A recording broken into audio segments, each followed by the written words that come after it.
Good morning, folks. Welcome to the last of our devotions this week.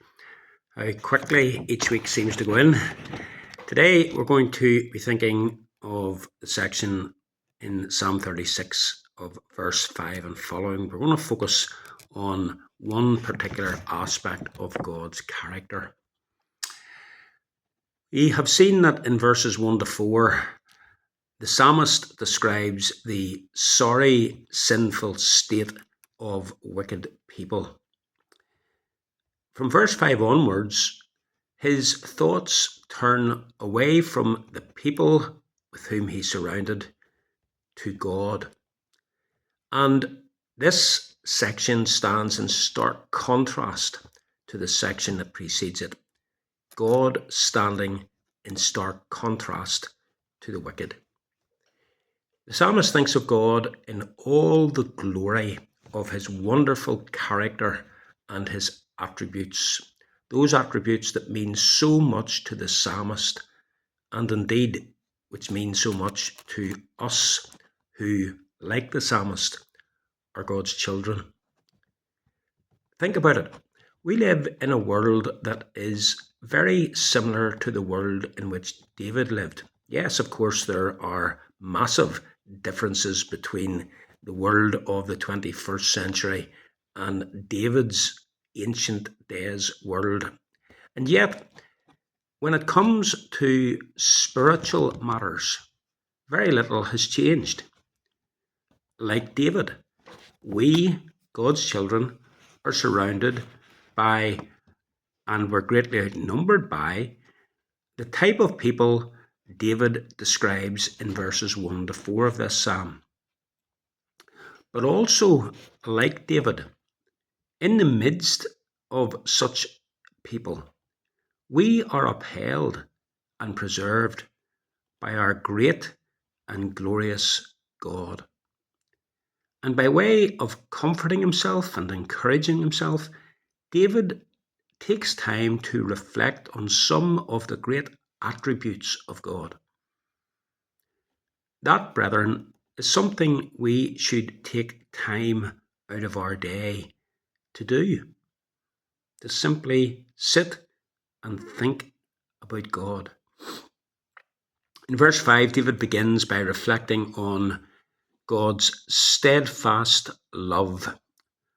The word used here is the Hebrew word chesed. This is God's covenant love.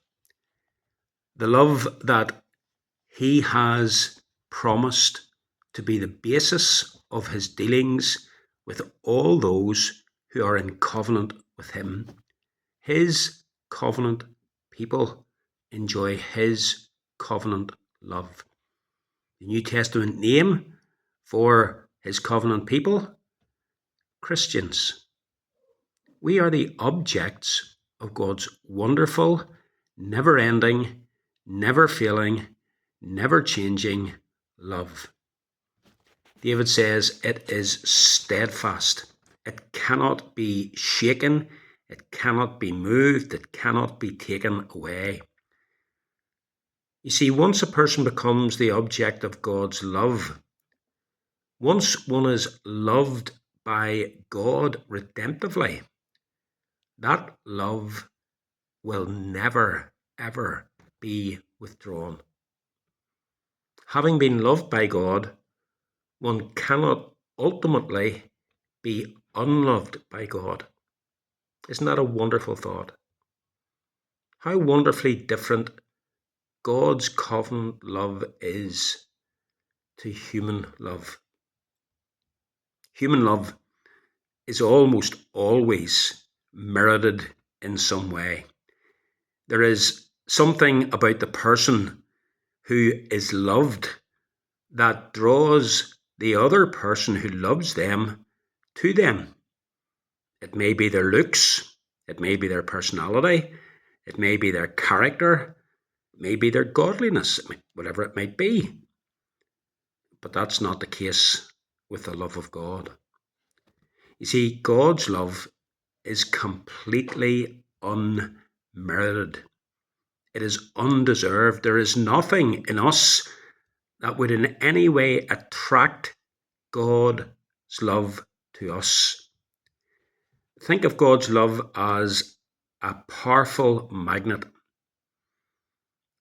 Well, there is no metal whatsoever of any kind in us that would attract that magnet to us, or that would draw us to that magnet. Indeed, there is everything within us that would naturally repel any such attraction and such love.